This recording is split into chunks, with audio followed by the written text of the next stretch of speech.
þú ert að koma úr sveitinni? Já, við eigum við sem sagt, kona mín frá Ólafsvík, mamma skona, og ég endar ættaðar að mamma mín fædd á Ólafsvík, þannig að við höfum svolítið sterkar tengingar þangað.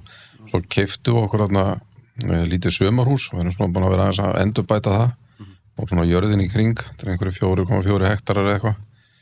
Þannig að maður fer svolítið norður og nýtur lífsins þar, sko. Gott að vera í sveitir á sömurinn á Íslandi. Það er bara, þú veist, það er bara draumur, sko. Ert þú ekki stundum að það líka, Gunnar? Jú, við höfum farið nokkur sem ári bara frá því mann eftir mér, sko. Og síðan, þegar ég var yngri, þá var ég stundum alveg yfir sumarið, sko. Já. Og reyna að hjálpa til í sveitinni, sko. Er það þarna, þú gaman að vera brölt á vélsliðum og ert að gera ekstra þarna í kring, eða? Já, Tröllaskaginn er alveg frábær svæði fyrir þetta, sko. Bæði hjólinn og alltaf sérstaklega sleðan, sko. Það er alveg geðveitt svæði, sko. Þú gæði því líka? Ég er alltaf hjóla, ég kann svo sem ekkert á vélsleða, sko. Við vorum með einhvern sleða þarna fyrir norðan, en ég fór nú lítið á hann. Nei, ég er ekki mikið á vélsleða. Ég keyri aðeins mótuhjól, svona, maður það er svona, það er ljúft, ég á BMF núna, 1200 hjól. Ég hef alltaf eftir að taka mótorhjólaprófið, svona eitt af því sem að ég er nú með maður sem að stunda alltaf í baki á þér í byrjun, Björgólfur Tór. Hann er með eitt skemmtilegasta Instagram-reikning sem getur það, sem er mikið af mótorhjóla sögum og dúr. Er hann ekki hörku Indian fan? Jú. Hann átti það náttúrulega. Já. Og hann Þetta er gaman sem að geta á í Indian hjól núna, það var að kaupa mér fyrir sumarið. Ég ætlaði að koma á því, en ég tek það ekki út í rigningu. Það er svona sparhjól. Þannig að ég skildi eftir í skúrnum. En þetta er alveg magnahjól, sko. Þetta er nýtt hjól frá þeim, þetta heitir FTR 1200. Og náttúrulega Polaris keypti Indian, og vinur minn, Guðmundur Skúlason, er með Polaris. Þannig að Storm sem er með Polaris og við keyptum okkur sikkvort hjólið og ég hef ekki verið á götuhjóli núna í hvað? Örugglega 5-6 ára, 5 ára eitthvað. En í hjólið? Nei, 3 ára eitthvað. Dana White gaf þér eitthvað hjól, það ekki? Sko, ég hef aldrei fengið að sjá það hjól, sko. Nú? Nei. Fékkst það aldrei? Ég fekk það aldrei, sko. Við ætluðum vorum eitthvað að hugsa að flytja það inn og eitthvað, en þú veist, það bara kostaði augun úr, sko. Þetta var eitthvað mjög skrítið allt saman, já, sko. Já, þannig að það einhvern veginn... Og það endaði allan þannig að hann fekk aldrei hjólið og á það vantarlega bara inni á UFC. Var það Harley? Já. Það var Harley, en alltaf hann fáið það nokkuð þessu, ég veit það ekki. Það er svo langt liðið þetta, hann er örugglega búinn að gleyma því að... Djúpi vasar hjá Dana. Já, það sko. Ég var nú að segja við hann, það var nú gaman að fá eitt svona kaffireysir frá Scrambler, frá Harley, sko. Já, síðan var náttúrulega djókið að Conor væri að gefa mér þetta. Þeir settu þetta þannig upp, sko. Alveg rétt. Þegar Conor var að kenna Ultimate Fighter. Já, og síðan var ég núna bara fyrir, þú veist, nokkrum vikum að spjalla við Conor og var að senda honum myndir og vídeo á nýja hjólun og eitthvað svona. Og þá fór hann að spyrja út í Harleyð og ég sagði, ég veit ekki, þú gafst mér þetta hjól, þú hlýtur að geta fyrir út í... Þetta er að verða unsolved mystery í þættinu. Þetta var eitthvað sem þetta koma, sko, þegar þú færir í þáttin til Joe Rogan, sko, það keira á þetta. Finna þetta. Er það orðið stundum á Joe Rogan, eða? Já, ég hlusta stundum á það. Já, til, ég horfið vilt ekki á heilu podcastin, sko, en svona klippur úr því, sko, já. Hann náttúrulega tala mikið um UFC. Hvernig er sambandið þau Conor núna? Mitt og Conor. Bara, þú veist, við tölum í hverju viku, sko. Já. Bara, þú veist, á samfélagsmiðlum, eða þú veist, bara svona Messenger og svoleið, sko.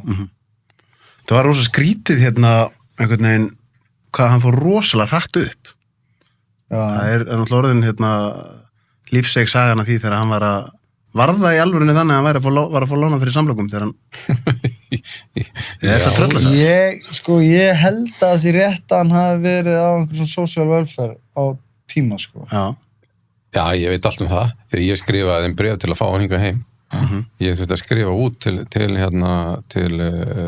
sem sagt Írlands, það sem ég svona færði rök fyrir því að hann væri óbærslega efnulegur íþróttamaður og þetta var örugglega 2002, ég á þetta bréf einhvers staðar og afritaði þar sem að ég sendi það út og til þeirra því hann var á svona bótum sko og þurfti að fá leyfi til að fara úr landi og eitthvað svona, þetta var eitthvað snerist eitthvað, ég þekki það nú ekki nákvæmlega en ég skrifaði svona bréf og hann var og þeir voru ég gerði það reynda fyrir fleiri írska bardaíþróttamenn sem vildu koma hingað og fá að æfa með Gunna og Það náttúrulega hróðalegt hark að koma sér upp í þessu sporti sko og svo sem örugglega öðrum sportum líka sko en ég þekki það náttúrulega vel í þessu sko að þú veist, þegar þú ert kannski ekki að fá vel borgað fyrir bardagan en þú þarf samt að halda upp í kampi sem getur kostað helling sko tala nú ekki um að þú býrð á Íslandi og þú þarf kannski að flytja inn menn og Hvað eitt svona kamp?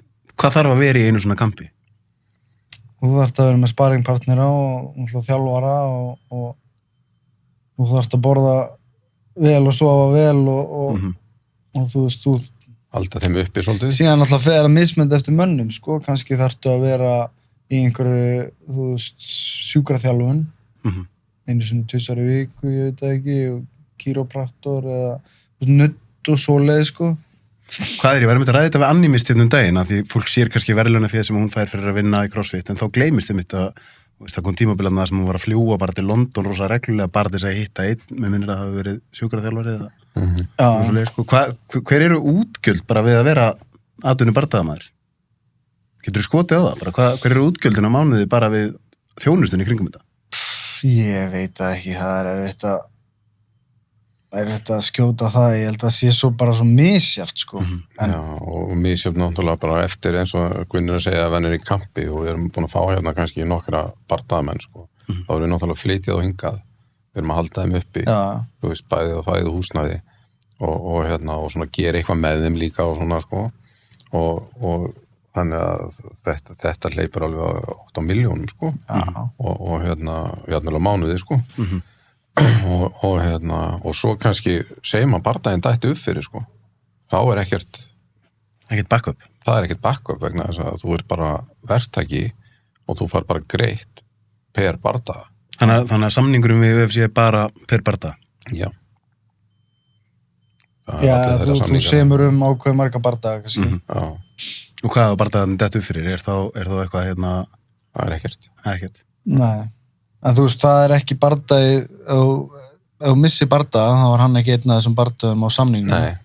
Nei, hann telur ekki sko á samningnum. En þú farið ekki borgað. Þannig að ef þú meiðist eða hinn meiðist og það finnst ekki replacement, þá ert þú kannski búin að vera að kampa í 8 til 12 vikur og búin að vera sinna því öllu og síðan bara ertu ekki að fara að keppa, ertu ekki að fara að fá borgað, heldur þú ert að fara í aðgerð. Já, akkurat. En það eru sumir sem spurja, eða sumir hafa spurt sko af hverju þú hafur ekki oftar verið með treiningkampið þitt einhvers staðar úti. Hefur það verið eitthvað svona sem að þið hafið valið svolítið að vera mikið hér? Því þú varst á tímabili... Já, ég náttúrulega hef oft tekið kamp út í Dublin, og síðan hef ég náttúrulega ferðaðist mikið svona þegar ég var yngri, sko. Og það var eiginlega svona svolítið áður en ég byrjaði að keppa í UFC. Þá var ég svolítið á flakkinu og var svona bara að keppa hér og þar og einhver tíman og síðan þegar ég var á samningsbundin í UFC þá byrjaði maður svona meira að settla og þá var ég annarkvort að kampa hér eða úti í Dublin sko. Og eða svona 50-50 sko, oft fór ég út í einhverja vikur, kom síðan heim, kláraði öfugt sko. Og síðan líka breytir það kannski þegar maður er komið, þú veist, 2014 á eignast ég strák og síðan stelpur núna fyrir 8 mánuðum og það svona breytir aðeins svona þegar maður er komið fjölskyldu að maður vill reyna náttúrulega að vera eins mikið heima og hægt sko. En þannig að maður fer bara þá í styttri ferðir og svoleiðis. Já. Hvað með... Ég ætla að segja, en svo hefur við náttúrulega kampar fyrir einu sinni í Nevada með Conor, þannig að þú veist að við höfum svona gert það úti en eflaust mættum við gera meira að því. En til út að þekka þetta, fólk alls konar skoðanir á því hvernig þið eigið að gera þetta. Það vita allir helling þetta sko. Og og það fullt að... Ég hef kampað út í Mexíkó og úti í Las Vegas tvisvar. Við hefum alla sérfræðingarna sem á internetinu, það var alveg með ólíkindum, það skulle ekki vera fleiri af þeim í UFC sko. Það skilur ekkert í því. Nákvæmlega. En ég ætla að spyrja því, hvernig svona við förum aðeins í bara upphafið, hvernig fyrir pappan, af því að þetta íþrótt það sem bara, ég meina, ég þekki Sunnu vel, sem náttúrulega atvinnumaður líka, og það einhvern veginn þessi tilfinning, mikið og þetta getur verið ástríðin þín, að þú veist alveg að þú ert að fara þann inn og þetta er búin líf og dauða. Hvernig bakkaði þú hann alltaf upp í þessu? Já, ég meina, sko, það var náttúrulega þannig, Gunni reyndar notaði þetta, hann var sko, þegar þetta byrjar, þegar hann ákveður að fara út í að sækja feril í MMA þá var hann ábygglega á 3. árið eitthvað á menntaskólanum við Sund og var alltaf fín námsmaður og svona, en hann notaði tækifærið, ég var á þessum tíma upplýsingastjóri Samtaka iðnaðarins og var úti svolítið og var oft svolítið mikið úti sko í einhverjum ráðstefnum og drasli og hann notaði tækifæri og hætti í menntaskóla meðan ég var úti og tilkynnti mér það, ég kom heim og var þetta ekki í janúar eitthvað og auðvitað sko var maður ekkert og við mamma og pappi auðvitað vildi mann kláraði stúdentinn og svona en hann var alveg ákveðin í að fara í þessa átt og þá það náttúrulega bara þannig að þú auðvitað styður meðan að börnin ekki einhverju tómi rugli, ég meina að sækja sér feril sem íþróttamaður og ég náttúrulega alltaf haft mikinn áhuga á bardaíþróttum þá styður auðvitað við þau þannig að ég held að ég hef alltaf stutt hansi ágætlega við hann sko allavega svona andlega. Það hefur mér líka hjálpað einmitt að þú varst svolítið í þessu sko og vissi hvað þetta var og ég held að eins og þú segir meðan að börnin ekki tómur rugli, ég hugsa að það hefði alveg verið margir feður sem hafði hugsað að þetta væri tómt rugl að hætta í skóla til þess að fara að láta berja sinni í einhverju búri eða berja annan sko. Sem það var náttúrulega Nei, já, auðvitað var að hjálpa það að maður alltaf við mikið áhuga maður bardaíþróttir og bara svona og þú veist, þekkti sportið svolítið en þetta var auðvitað, þú veist, vafðist alveg fyrir manni og þú veist, og við reyndum alveg að tala hann til eða setja sem við settumst alveg niður og höfum fjölskyldufund og svona sem maður gerir og svona rætum málin svona en hann var alveg ákveðinn og þannig. Það má nú bara þakka honum Má rektor fyrir þetta sko, því hann tók mig á fund, boðaði mig á fund til sín, þegar ég var búin að mæta svo illa, þá var ég bara búin að vera skrópa og mæta æfingar í staðinn og þú veist, eitthvað en svona gekk alltaf ágætlega, maður svona náði öllum prófum og svoleiðis, þótt maður væri í raun ekkert að sinna þessu og hugurinn væri náttúrulega bara allt annars staðar sko. En mætingarengunum þurfti að vera eitthvað x og hún var það ekki sko, þannig að hann boðaði mig á fund og byrjaði svona eitthvað að spjalla á þeim fundi, segir hann eitthvað svona þú veist, þú þarf nú bara að fara að hugsa þinn gang, vinur minn, þú veist, hvað þú vilt gera og taka ákvörðun og þá bara svona, þú veist fattaði bara, já, það er bara alveg rétt í að þér. Og síðan sagði hann bara, ég hættur. Og þá kom eitthvað svona svipur á og svona ekki að búast við því. Það bara staðnum? Já, ég sagði við hann, já, ég ætla bara að hætta. Ok. Og ég man bara svo vel eftir þessu mómenti þegar hann að segja þetta við mig, þú veist, þú þarf bara að fara að hugsa hvað þú vilt gera. Þá bara svona, já, það er bara hárrétt í þér. Já. Ég er ekki að gera neitt hér nema að sitja og læra eitthvað sem ég gleymi daginn eftir sko. Já. Og þú veist, auðvitað er gott að hafa einhverja diplómu og stúdentspróf og svoleið sko, en ég hafði bara, þú veist, já, stærri drauma og mér fannst ég bara vera að eyða tímanum mínum því að í rauninni fannst ég ekki vera að læra neitt, þú veist, ég var að gleyma því jafnóðum sem ég var að læra þú veist, þannig séð, þú veist, maður var bara komast í gegnum prófin og mér fannst, þú veist, ég var með brennandi áhuga á einhverju og metnað, þannig að ég ákvað bara að fara eftir því. Þið komið inn á þetta með að það hafi skipt mál að þú hafi þekkt til íþróttarinnar. Nú er það að vita það kannski ekki allir, en ég kem líka úr svona bardaíþrótta, ég keppti á heimsmeistaramóti í japansku skylmingum og pappi minn var lengi í því. Já, mannstu því? Já, ég vildi með því. Og þannig að svartspellingur í Kendo og... Ja, Kendo. Kendo, já. Já. Ég veit ekki hvort ég er með annan Dan í Kendo. Og en þá sko, það er ekki í því að fólk lendur ekki að lenda í meiðslu mikið. En ég tel mig þá skilja það sem kannski hlýtur að stundum fara í ykkur, er að því maður finnur það leið og maður kemur inn í mjölni. Maður finnur bara hvað er góður andið þarna og maður finnur einhvern veginn hvað er rosalega langt frá því að vera eitthvað tengt ofbeldi. Já. Hvað með þessa umræðu sem er búin að vera svolítið mikið gegnum tíðinni mitt svona tengita við ofbeldi? Slagsmálnir í bæ og eitthvað svona, einhver svona vitleysu. Já, við höfum náttúrulega oft verið að taka þessu umræðu og það er alveg rétt hjá þér að stundum höfum við verið pínu pirraðir á því, sko, eða ég allavega og svona því að maður fær yfirlega alltaf sömu spurningarnar og sömu snillingarnir, þú veist, að halda þið fram að þetta hafi einhver áhrif á það að fólk er að slásni í bæ, þetta er, eins og ég oft sagt, þetta er jafn vitlaust og að halda þið fram, sko, að það þú ert kannski með einhvern sem er atvinnumaður í formúlu eða kappæstri eða rally einhverju svoleiðis og þú veist og segja svo, já, þú veist, það var einhver gæi að keyra fullur niður í bæ, sko, það er, sko, að keyra drukkin og valda tjónin í bæ er ofbeldi. Og sama hátt er það að vera í slagsmálunir í bæ er ofbeldi og þegar þú beitir einhvern þvingunni sem að vill ekki verða fyrir og hefur ekki gengist undir, það er ofbeldi, hvort sem það er andlegt eða líkanlegt, skiptir svo sem einhver máli, en þú veist, en þetta er svo fjarri því eins og þú segir sjálfur, sko, hann erum við að tala íþróttamenn sem að eru að æfa og keppa undir ákveðnum reglum og auðvitað er þetta bardagaíþrótt. Þannig að eðli bardagans er bardagi, alveg eins og eðli kappaksturins er hraði og ökuleikni og þannig að þú veist, það verður ekki frá henni tekið og bardagaíþróttir eru auðvitað ekkit allra, ekki frekar en sem ég oft sagt falli og stökk til dæmis, ég myndi aldrei hvarfla að mér að hoppa út úr flugvél og treysta á það einhver falli og opnaðist. En mér myndi aldrei heldur fara til mann og segja þið eru bara snar bilar að gera þetta því að þú veist að ég er ekki þar.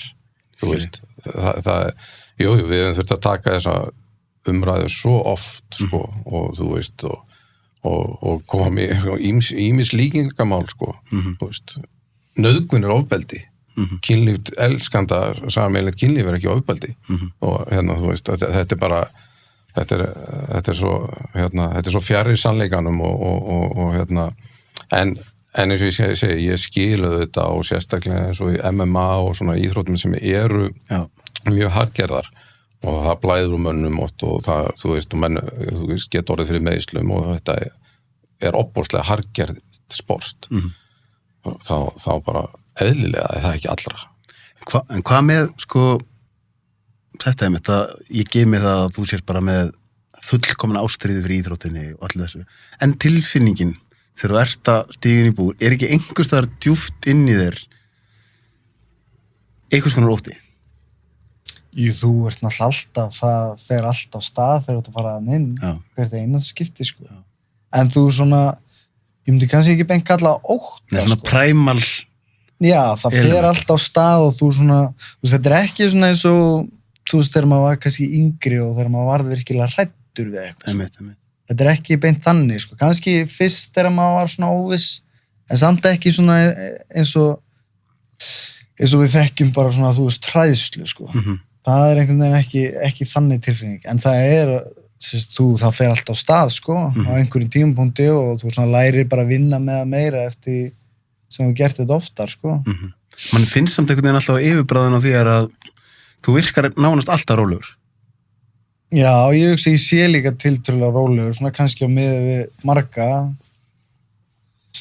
En, þú veist, það er samt líka bara hvernig menn, þú veist, hvernig ég lúkka og hvernig ég tekst á við það sem ég finn, hvernig það, þú veist, brýst út úr mér, sko. Þú veist, meðan aðrir eru þú veist, alveg út allt djöflast og öskara og þá er ég ekki að gera það, sko.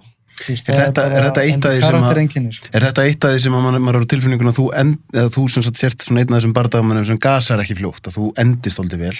Er það kannski að því á einhvern nátt ertu með öndunina dálítið dýpri og þú ert að ná að halda þér rólegum þannig að þú klárar þig ekki alveg pratt? Já, það náttúrulega hjálpar að vera, þú veist, rólegur og ekki missa þig í momentum og þó kannski náir einhverju, þú veist, ég veit ekki, einhverju litlu höggi bakki eða einhverju hálfri fellu eða svoleiðis, þá geta menn keyrt oft sér bara út á fyrstu mínútunni og síðan eru þeir bara, eða því fyrstu lotinu eru bara ekkert samir það sem eftir á bardaganum, sko. Að það skiptir rosalega máli þetta. Það ekki náttúrulega örugglega flestir íþróttamenn, sko, að þú veist, þú þarft að peysa þig. Þú þarft að svolítið að velja hvenær þú tekur sprettinn og vita samt að þú getur recoverað, sko. Og auðvitað hjálpar það náttúrulega til að vera með svolítið valdi yfir huganum í þessum aðstæðum, því þú getur algjörlega mistið, sko.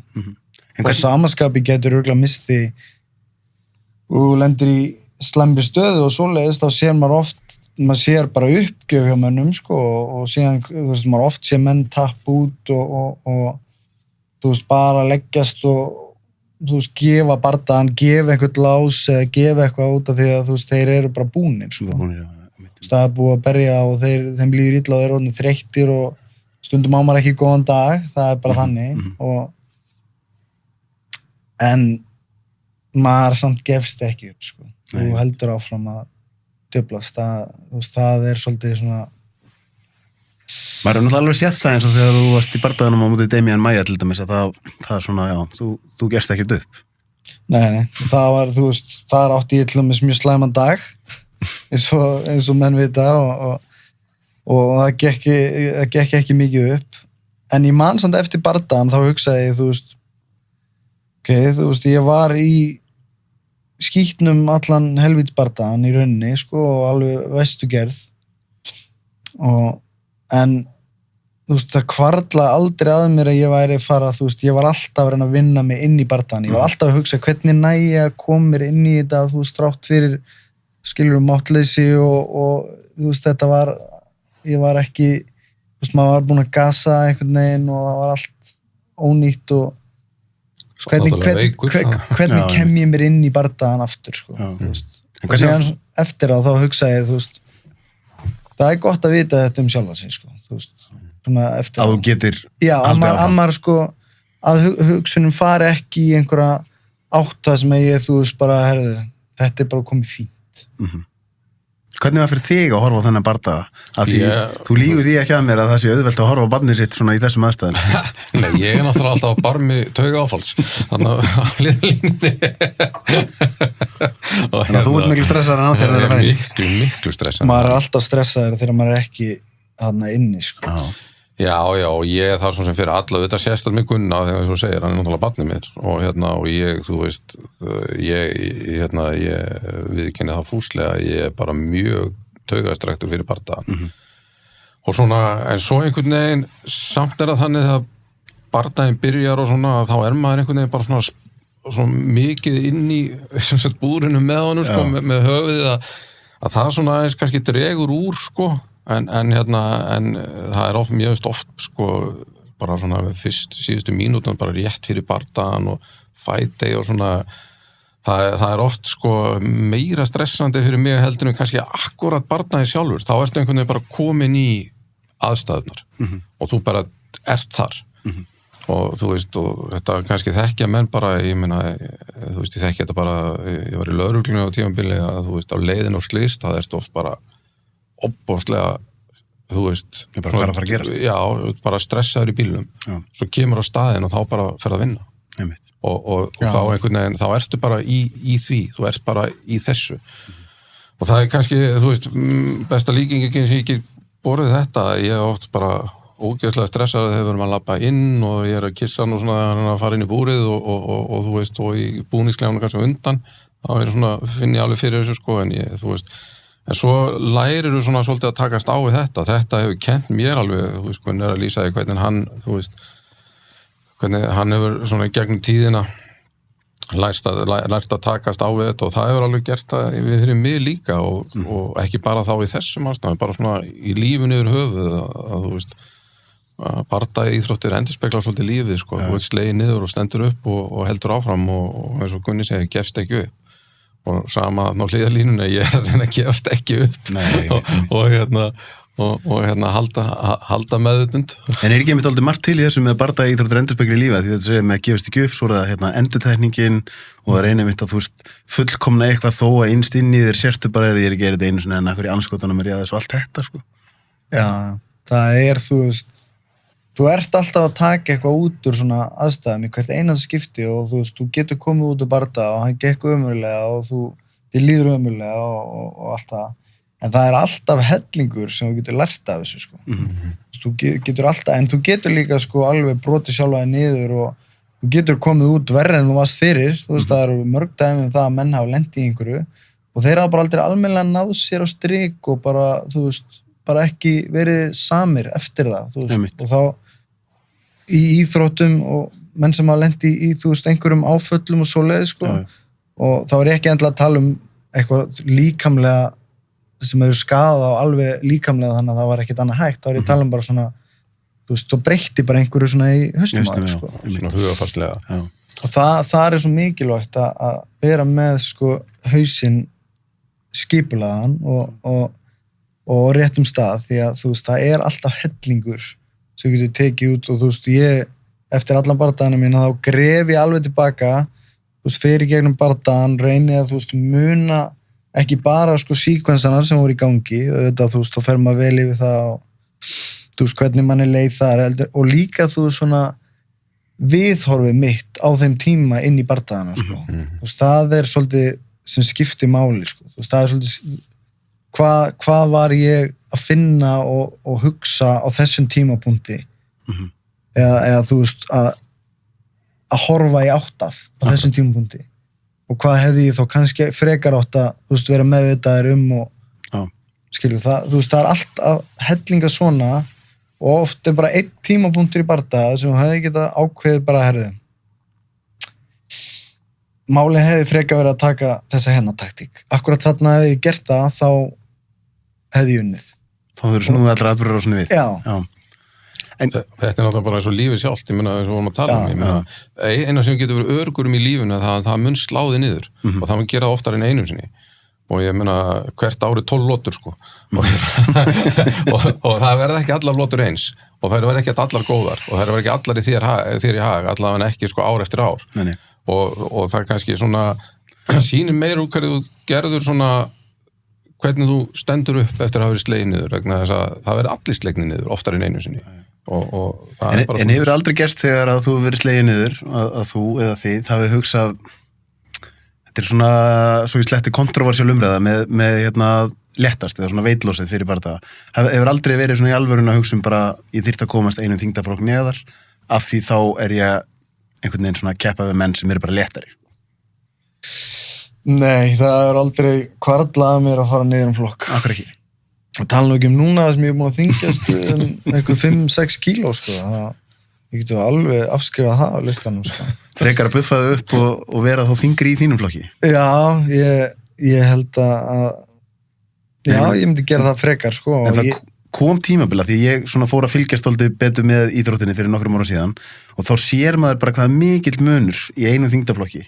Það því sem þínum flokki var lengi meistarinn Tyron Woodley og þegar maður er það ekki rétt hjá mér? Jú. Og þegar maður sá hann berjast, þá sá maður bara lærin á honum og einhvern veginn stærðin og maður hugsaði bara þessi maður er ekki að labba í sömu þyngd og þú frá degi til dag, sko. Nei. Og þá, en síðan í þyngdarflokknum verið neðan. En hann er stuttur, svo. Hann er enda stuttur, að vísu, en hann er mjög þykkur. Já. En þá hugsa maður bara, þú hefðir alveg geta komið þér í þyngdarflokkin fyrir neðan. Já, það eru mjög margir sem voru jafn þungir í ég og jafnvel þingri sem voru að keppa í flokknum fyrir neðan sko. Akkur hefur það ekki verið pæling? Ég hef bara verið, þú veist, almennt svolítið á móti þessu hroðalega veitkötti, mér hefur bara liðið eins og ágætum velterveit og bara tekið það á kassan ef ég fer á móti þingri mönnum, þú veist, ég hef oft farið á móti þingri mönnum og mér finnst það ekki hafa verið fight ending issue að þeir hafa verið þingri sko. Og ég freka að sé að það var einhverjir þú veist, eitthvað annað sem að var til þess að ég tapaði bardaganum heldur en að hann var eitthvað stærri og sterkari sko. Og þeir þingstu sem að fara á móti að þú basically smóka er þá nú sko. Já. þú veist, eins og Brandon Thatch og Zach Cummings. Zach Cummings var náttúrulega gott dæmi mann það sem að, þú veist, ég tók alveg eftir, þú veist, þessi gæi töluvert stærri. Erum við með þetta geti á YouTube, bara sjá hvernig maður lítur út? Kíkjum á þetta. Hann var 207 eða 9 pund þegar hann lappaði inn í hringin. Já. En í þyngdarflokknu fyrir neðan náttúrulega, það Conor og það maður sem náttúrulega rosalegur í golfinu, Khabib, og hann hefur verið að fara í þessu svakalegu veitkött. Hann gengur náttúrulega mun þyngri en Gunni, sko. Væri hann til dæmis að þínum að væri hann að vinna þinn flokk? Nei, hann ekki nógu stór held ég bara í það. Þar var hann bara að mæta mönnum sem, hann alveg hrikalega sterkur, góður wrestler í sínum flokk. En það svolítið margir sem myndu held ég svona ná að mattsa nógu vel í wrestlinginu til þess að og hann myndi ekki ná að búlja þá, sko, því hann þú veist, þeir jafnvel stærri heldur en hann, sko.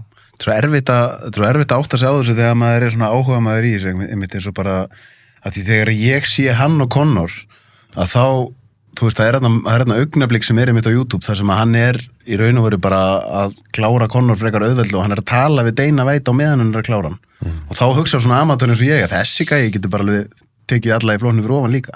Já, nei, hans stíll líka svolítið þannig, sko, að það breytist mikið, þú veist, þegar þú ert að wrestla mikið við einhvern sem orðin þyngri en þú, sko. Það nefnilega getur skipt svolítið máli. Ekki bardaginn hann ekki á YouTube geti? Bara Gunni og Cummings. Og þú veist að það enginn að segja að þyngd skipti ekki máli, sko. Það náttúrulega alveg galið að segja það, hún skiptir hellingsmáli, sko. En þegar þú ert að segja þetta, þá hugsa maður svona bara út frá keppniskapinu. Akkur ekki að gefa því sens að vera inn í flokkurinn? Mér finnst þetta bara að vera líka svo mikið della, sko. Já, ég skil ekki. Að menn séu að skera svona hróttar og það ekkert auðvelt fyrir mig að fara þarna niður, sko, en ég gæti alveg gert það. En ég bara í þessum flokkum, ég langar bara að halda með það. Mér finnst ég bara að vera welterweight, skilur, þó ég sé ekki stæðst í welterweight, en þá...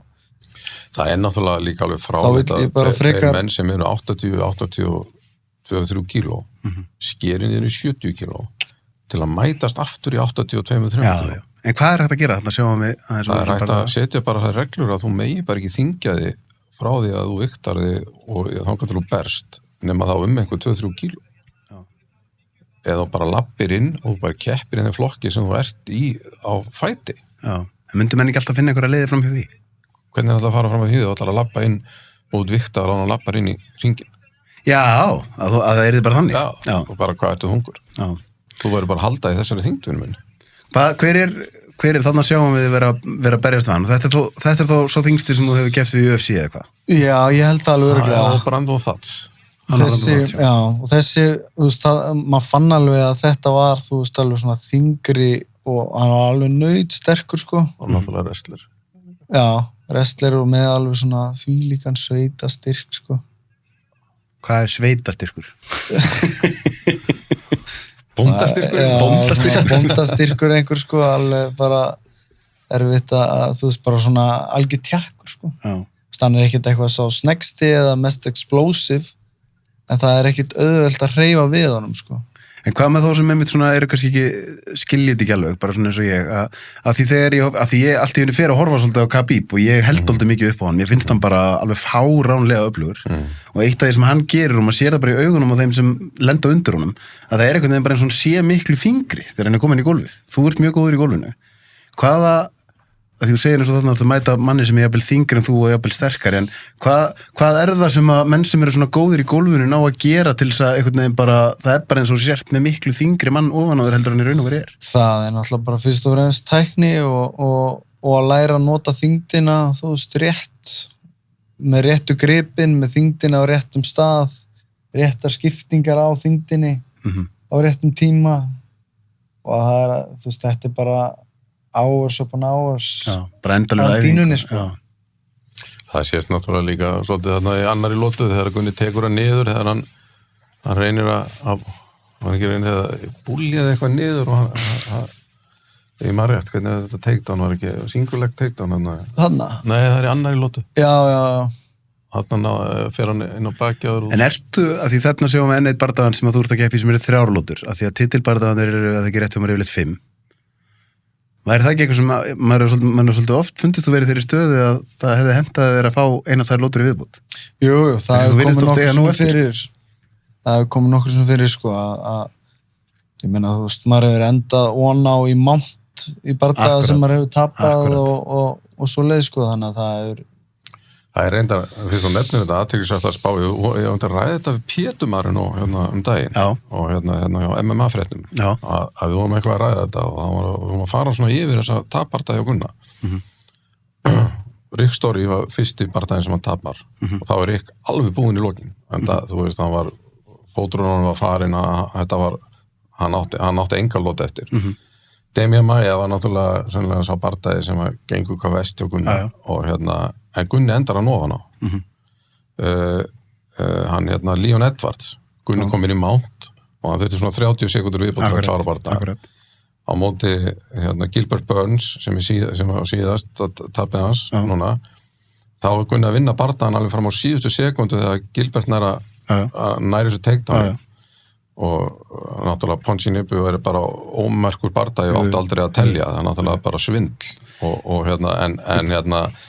og tveir síðustu sem sagt, náttúrulega Gilbert Burns og Leon Edwards, þeir eru núna sem sagt, Gilbert er að fara að berjast titilbardagan og hinn er næstur í röðinni og hefði kannski átt að vera undan það var alveg deilum það Þetta er kannski svolítið sama eins og ég spurði Anni mist daginn að hún er í íþrótt þar sem sko, þú ert Lionel Messi, þú ert í fótbolta og þú meiðist eitthvað eða ert eitthvað off að þá áttur 33 góða leiki af 38 en eins og henni það eru bara heimsleikarnir og ef það var eitthvað off þar þá er það bara árið off Hvernig er það fyrir þig að vera búin að vera undirbúið undir innan eina bardaga og svo færðu bara þessar nokkru mínútur og þú veist að þið hefði bara vantað nokkra mínútur í viðbútt.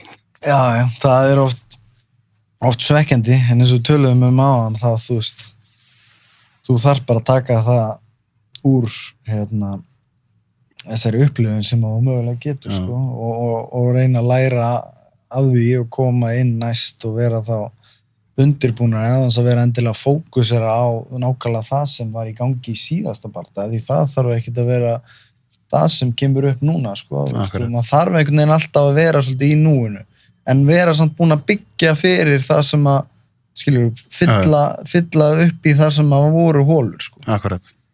En, já, þetta er það oft helvíti svekkjandi, sko. Það er bara svoleiðis. En eins og pabbi þeim var að segja, þetta er svo stutt á milli, að eins og Gilbert Burns sem þú berstu síðast, og maður hugsaði strax einhvern veginn með þann bardaga, þetta er svona svolítið óhentugur andstæðingur. Það því hann einhvern veginn vissi eiginlega að hann væri aðeins öflugur en svona staðan hann segði til og svona, en það er rosalega stutt á milli að, þú veist, 1 tap og þá ertu bara allt í einu sérstaklega kannski 2 töp í röð, þá ertu bara búin að hrynja niður listan 1 eða 2 sigrar svona á réttu mómentunum, þá fer ljósið á þig og þá er allt í einu líður þér ennþá eins og þú getur orðið heimsmeistari í veltuvikt. Já, þessi gæðandi sem ég er búin að vera að keppa móti eru top contenders og mér líður eins og bardaðinir í bæðiskiptin hefði getað farið í báðar áttir. Þessi gæðar er ekki betri en ég, sko. Nefnilega náttúrulega Gilbert Burns, þú nefnir hann er náttúrulega 4-faldur heimsmeistari í golfklímu. Já, það var reynda líka svolítið, sko, síðasta kamp, og það ég var nú að minnast á að maður má ekki ómikið vera fókusir á það sem að áður var vitlaust og svoleiðis. Síðasta kampið, þá tóku við svona svolítið það sem ég hef ekki gert áður, er að við fókusurum svolítið mikið á gameplan fyrir andstæðingin. Tók það svolítið gegn ég á með að vinna með Spanjard, boxþjálfara sem býr í Kanada, er spænskur og hörku góður boxþjálfari og er bara strækingþjálfari og vann mikið með GSP og runni með fleirum og hann var að hjálpa mér svolítið og ég átti náttúrulega að berjast við allt annan mann, sko. Þangað til og það var, sko, sá var thai-boxari það er eiginlega bara svona pure thai-boxer það er bara, þú veist, sprawl and brawl, sko og 2 vikum fyrir þá bara og þá var ég komið með 4-faldan heimsmeistari í jiu-jitsu. Já, einmitt. Þá var ég búin að vera að æfa að taka í fyrsta skipti í rauninni svona alveg svona, þú veist, mikið að taka, þú veist, prófa það að taka svona gameplan kamp, skilur en sem ég fannst voðalega gaman, sko, ég hafði mjög gaman að því og allt það, en það er bara fyndið að þú veist, ég hef aldrei verið með, ég hef alltaf hugsað, þú veist, þetta getur alltaf breyst, skilur, því er ekki hengið svo mikið á það, en þú veist, jú, ekki prófa það núna bara, við tökum smá svona fókusinu svolítið á þennan anstæðing. En þetta ekki einmitt bara til massum það og það sem kannski svona áhugavert við MMA-ið og þess vegna þetta ennþá styttra á milli, heldur en til dæmis eins og í boxi, af því þú ert með, og maður sá það svolítið þegar Conor og Floyd Mayweather fara að boxa, að það ertu með bara eitt, það eru bara hnefarnir, en við leiður komin í MMA, að þá bara eitt moment þar sem kemur alltaf inn í olbói, eða eitt moment þar sem kemur spark, og þá þessi íþrótt ennþá meir en box, þannig að það ennþá erfiðar að vera ósigraður lengi. Já, og sérstaklega þegar lótunur eru færi líka það er svona, finnst mann þetta svo rosalega stutt á millótt. Það er líka sko allt annað að vera ósigraður í boxi heldur en í MMA vegna þess að konseptið eða hvernig þetta virkar er allt öðru. Þessi gæjar, þeir eru bara berjast margir við bara einhverja sem þeir eru miklu betri. Akkurat. Í UFC þá náttúrulega ertu bara svona hálfpartin í og þú getur sagt nei og svoleiðis. En það er samt, þú veist, þú ert bara mattsaður sirka þarna og ert að klíra úr stegan og fara erfiðar anstæðing, sko. En í boxi þá eru þeir oft bara orðnir, skilur, 30-0 og þú veist, það átti aldrei neitt sjens, skilur. Og síðan er annar 30-0 þarna, annar þarna, þeir eru ekkert að berjast, skilur. Fyrir utan að eins og nefnir, sko, það eru bara hnefarnir ráða, sútækni, one-dimensional, á meðan í MMA-inu þá ertu með multidimensional, þú ert kannski með einhvern opbúslega góðan strækjar, svo mætir hann bara einhverjum sko gólglímumanni sem tekur hann bara niður og þá er hann bara eins og fiskur á þurru landi, sko, af því að þú veist að hann var rosalega góður ef hann hefði bara fengið að standa, en fyrirgeðu, þú bara fékkst ekkert að standa. Akkurat. Og sama með gólglímumannin, hann er rosalega góður í gólfinu, svo fær hann allt í einu bara hné í andlitið þegar hann ætlar að dæfa sér inn á 7 sekúndum. Og er bara og vaknar bara við sér hérna á sjúkrahúsi eða eitthvað líka við, sko. Kom það eitthvað óvart að sjá hvað Conor stóð sér vel á móti Floyd? Nei, í raunin ekki, sko. Þú veist, fyrsta lagi þá er hann mjög góð boxari. Og öðru lagi þá er hann með allt öðruvísi stíl heldur en þú veist þeir eru vanir að fara á móti. Ég er ekki að segja að þeir ná ekki að vinna úr því, en það sýndi það kannski í bardaganum að það var kannski ekkit endalaust að hlutum sem að Conor gat koma óvart með, sko. En nei, það komir ekki óvart. Hann er stærri, hann er drullu góður, hann er mjög snöggur sjálfur. En því Mike Tyson var spurður út í þetta daginn, sko. Hann var í einhverju podcastið mitt þar sem að menn svona ætluðu eitthvað aðeins að fara að gera lítið úr Conor á móti Floyd og hann stoppaði það af og sagði bara, þið vitið ekki hvað þetta var geggjuð frammeirstæði hjá honum, að hann var að geppa besta boxara söguna. Það er í 100% en það kom mér ekki óvart, en hins vegar fannst mér þetta mjög impressive að hann hafi farið alla þessa leið á móti besta boxara bara mögulega fyrir og síðar. Hvað er þetta ekki 7-8 lótur? 9 lótur. Nú ætlar Hafþór að fara að boxa, þú eitthvað búin að vera hjálpa honum með, er hann búin að biðja að hjálpa sér? Já, hann hafði samband daginn og ég ætlaði að kíkja og taka einhverju smá rassíu með honum og þú veist, kannski eitthvað á patsa og ég veit það ekki, ég er náttúrulega ekki boxþjálfari, sko, en ég get örugglega að koma einhverju að punta og við gerum eitthvað skemmtilegt, sko. Já, það er svona vídeo sem mér fannst rosa áhugavert, þetta er svona típisk svona götu umræða, þegar að þú og Conor var að æfa saman og hann og Hafþór fara saman og Conor er eitthvað að kýli í Hafþór og þeir eru aðeins að sparra, sko. Þá kemur þessi klassíska spurning, sko, ef að þú og Hafþór myndi mætast. Sumir segja að Hafþór er bara svo stór og svo er aðrir sem segja bara að þú myndi bara klára hann strax, sko. Já, við ræddum hann daginn hvort við ættum að taka einhverju svona glímu. Þú veist að ganni, sko. Og þú veist, ég hef aldrei farið á móti neinu sem er 180-200 kíló, sko. Þannig að það verður örugglega að bölva bast. En það er þetta sem ræðum með tæknina versus bara eitthvað svona hreinan styrk, sko. Já. Og maður sá svolítið þar, sko, að þegar Conor það var svona einhvern veginn svolítið það var eins og höggin hrykju bara af honum einhvern veginn. En síðan var hann náttúrulega rosalega fljótur að vera þreyttur, sko. Þannig að sjáum við það. Mér finnst þetta svo skemmtileg. Sko, þetta er náttúrulega líka, þetta var bara, þetta átti bara að vera eitthvað mynd, sko. Ég er náttúrulega þannig, þú veist, einhverstaði til hliðar að horfa á þetta. Og Conor þegar kýlan aðeins fast, sko. Já, Conor dettur í eitthvað gýr, sko. og Hafþór svona eitthvað að djöflast í honum, sko. Eða þú veist, bara svona að detta og ætlaði bara að hætta þarna, sko. Ja, en Conor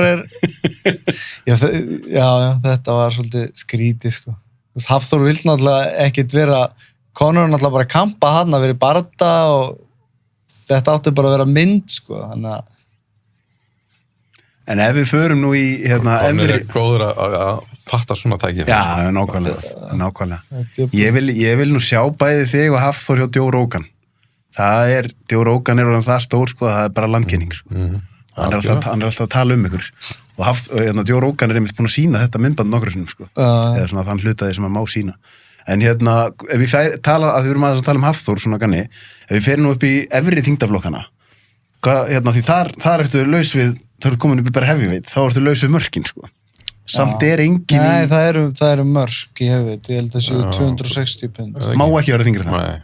Nei, ok, og þar hann sem að var í, hvað heitir hann aftur, sem að var í wrestlinginu, sem að var hann á tímabili í Brock Lesnar. Já, Brock Lesnar, já. Var hann ekki stundum komin yfir 260 eða svona, þurfti að létta sig eitthvað þannig? Jú, þeir eru margir sem þurfa að létta sig, sko. En þar einmitt annar sem svona eins og, svolítið eins og Khabib, John Jones. Hversu mikið... Já, hann er í light heavyweight. Já, hann er í light heavyweight, rétt, hann er í næsta frenniðin, en ég ætla að segja, þú veist, hann er alltaf búin að vera alls konar bastli fyrir utan búrið, en hversu mikið afrek það eins og hjá honum að vera, að því hann er alltaf að fá aftur og aftur á sig næst besta gæjan. Og hann vinnur þá bara aftur og aftur og aftur. Hversu mikið afrek þetta? Hann er náttúrulega bara alveg one of a kind, sko. Já. Alveg sjúkkalega góður, sko. Og það þá, eins og þú varst að tala áðan með þetta að geta undirbúa sig og vera undirbúin undir allt, það þá að því að hann er svo góður í öllu það? Já, hann er mjög complete, svona fighter, sko. Og alveg svona svolítið uník líka skrokkur og hann er mjög góður wrestler og er samt, þú veist, hann er hávaxinn, hann er með mjög svona granna lappir, þannig að efri líkaminn er alveg vel kjötaður, sko. Og hann er rosalega hár og rosalega faðmlangur, sko. Og síðan er hann svo góður wrestler on á það að vera með þessa faðmlegin sem að hjálpar hann mjög mikið með strækingið og síðan hefur hann bara lært að vinna með það sem hann hefur ríkilega vel, sko. Svo skilst mér hann að fengið svolítið að sterum líka, svona, sem er örugglega hjálpað til. Aðeins. Hann er búin að vera í dollu bastlið fyrir utan. Hvernig er einmitt sú umræða, það kom eitthvað tímabilin í UFC þar sem að var leyft TRT, testosterone replacement therapy, er ekki rétt að mér? Jú, það var eitthvað fyrir vata, sko. Já.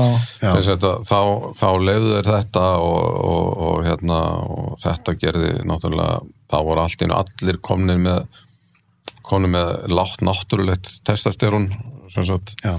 Og Anderson Silva og fleiri svona hetjur, sko. Og þetta var greinilega mikið misnotað, bara hreinlega. Og sem betur fer skrúum enn og fyrir þetta, sko, og það er mjög gott svona drugtesting eða lyfjaprófun í UFC. Já. Þeir eru með samning við Vata eða USADA sem er sem sagt, og svo Vata og sem er þá sama og lyfjaeftirlit Íslands starfar undir í samvinnu við og það er lyfjaeftirlit Íslands sem að sér til dæmis að testa eins og Gunna. Já, en hvernig er eins og til dæmis þetta sem John Jones lendir í að er það ekki helvíti hæpið að ætla að halda þig fram að þú hefur bara verið svo óheppinn að þú hefur keyptir eitthvað fæðubótadunk og þetta sé Ég held í hans tilfelli að það var pottet verið að taka eitthvað, sko. Þetta var alveg nokkur skipti, ég reyndar ekki. Ég man þetta ekki nákvæmlega. Hann var líka tekið fyrir fleira og svo bara alltaf eitthvað vesen á honum, sko. Hann er náttúrulega, það er eitthvað toppstykkið þegar það kemur á svona almenna lífi, sko. Er ekki, gengur ekki alveg í takt, sko. Og ég frábær íþróttamaður hún er og frábær bardagamaður hún er og þá er hann náttúrulega greinilega í vandræðum svona einkalífinu og alls konar svona rugli sem að við þekkjum svo sem úr svo mörgum íþróttum og bara lífinu sjálft að þú getur fungirað einu síðu og svo ertu með allt niður í einkalífinu, sko. Og ég held að sé svolítið Hvernig er það? Því nú ert þú náttúrulega bara íþróttamaður á hæsta level og ég mitt því ég gerði bíómyndum fótboltalandsliðið og síðan hef ég kynst crossfit fólki og síðan Sunnu og sko það hvernig þið æfið með til dæmis fótboltamenn, það er ekkert þetta að bera þetta saman, þannig að ég segi bara þeir sem eru á efsta level í MMA eru að vissuleiti bestu íþróttamenn í heimi að því þú þarft bara að æfa svo mikið og þú þarft að vera góður í svo mörgu og allt þetta af hverju eru svona margir sem eru á hæsta leveli sem lenda eins og bara til dæmis Conor, það kemur hérna tímabil í honum þar sem hann hérna fer hérna til New York og byrjar að brjóta rúðurnar í rútunni, Mike Tyson alltaf við þekkjum hann, John Jones þetta að ef þú einhvern veginn að það er þessi sama geðveiki og gerir þið svona brjálæðislega góðan sem síðan líka kemur í vandræði? Já, í sumra tilfelli greinilega, sko, þá virðist vera, eða þú veist, ég veit það ekki alveg, það eru bara sumir sem eru og geta verið kólklikkaðir, skilur, og kannski, þú veist, eru þeir eitthvað aðeins að fá sér og það hjálpar ekki til, ég veit það ekki, en þú veist, þetta... Varst í sambandi við Conor í kringum tímabili þegar hann flýgur hérna til New York og gerir allt vill. Ég man eftir þessu þegar þeir voru að fara hérna í þetta mission, sko. Og ekki það að ég var aldrei nálægt í að fara að taka þátt í þessu, sko. Það var að taka þátt í? Nei, eins og segi, ég man ekki hvernig það var. Þetta var... Já, hann hefði örugglega aldrei dottið í huga að byrja þig að koma í eitthvað svona. Ég held ekki, sko. Ég er náttúrulega múin að þekkja síðan við vorum 18 ára, sko. Hann veit alveg að ég er ekki alveg típan í þetta, sko. En maður svona næstum því hugsaði að því hann er náttúrulega búin að ná að, svo ég sletti aftur, svona manipuleita fjölmiðlana alveg ótrúlega vel og maður næstum því hugsaði, þetta bara stönd hjá hann?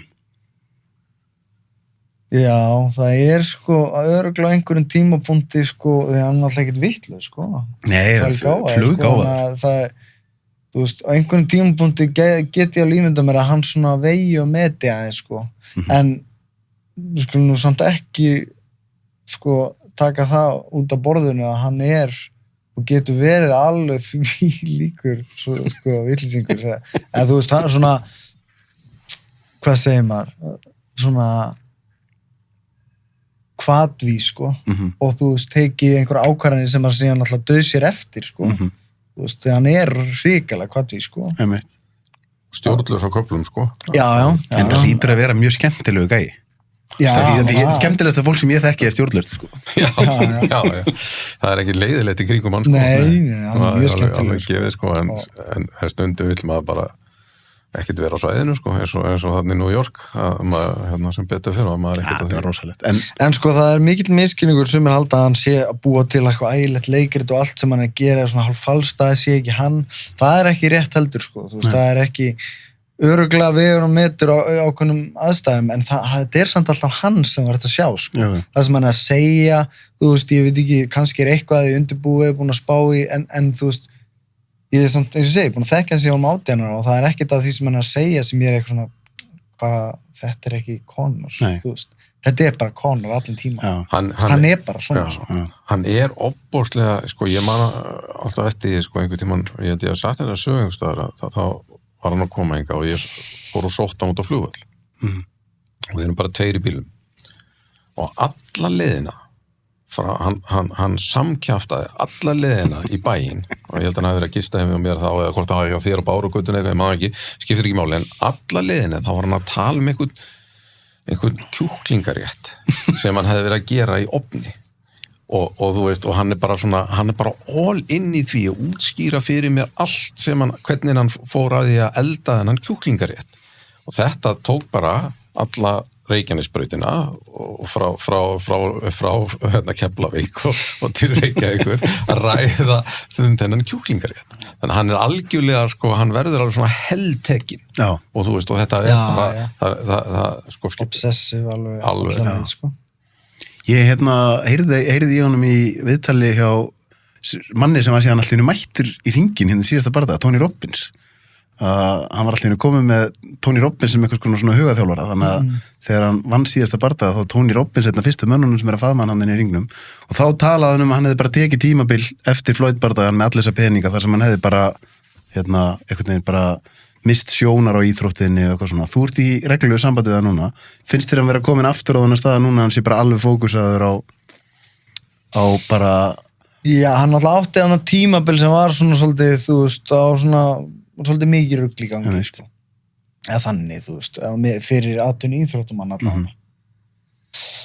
En síðan hefur hann alltaf, þú veist, svona verið, skilur þegar hann tekur og að kampa alveg þá hann alveg bara mjög pottitur sko og upp á síðkasti svona þegar ég hef spjallað við hann ég hef náttúrulega ekki verið með honum það stærlega eða talað við hann upp á dag sko en þú veist íðurlega þegar ég að spjalla við hann þá hann bara virðist vera á góðum stað sko En maður kemur alltaf aftur og aftur að þessu með þessa íþrótt, með eins og ég byrði aftur saman með fótboltan, með hvaða stuð og millega það var alltaf komið þannig að fólk var bara farið að afskrifa Conor, bara hann alveg löngu búinn og svo hugsaður að býta hvað gerðist hjá hann tapaði fyrir besta boksarasögunar og hugsanlega besta bardagamanni sem UFC hefur séð það var nú alltaf sumt sko þannig að þetta er svo skrítið hvernig í þessari íþrótt úr alltaf dæmdur bara af því sem hún varst að gera síðast Já, og það eru náttúrulega, það er bara sko það er gömul sannindi og ný að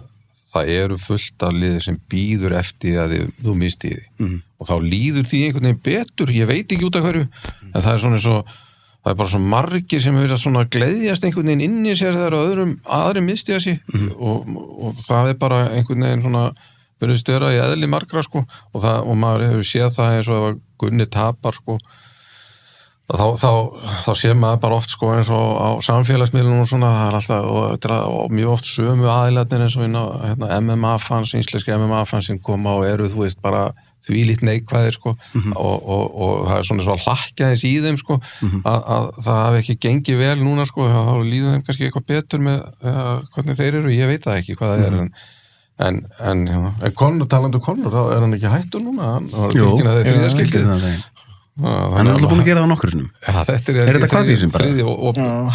Hvort er þetta kvatvísi eða bara stönd?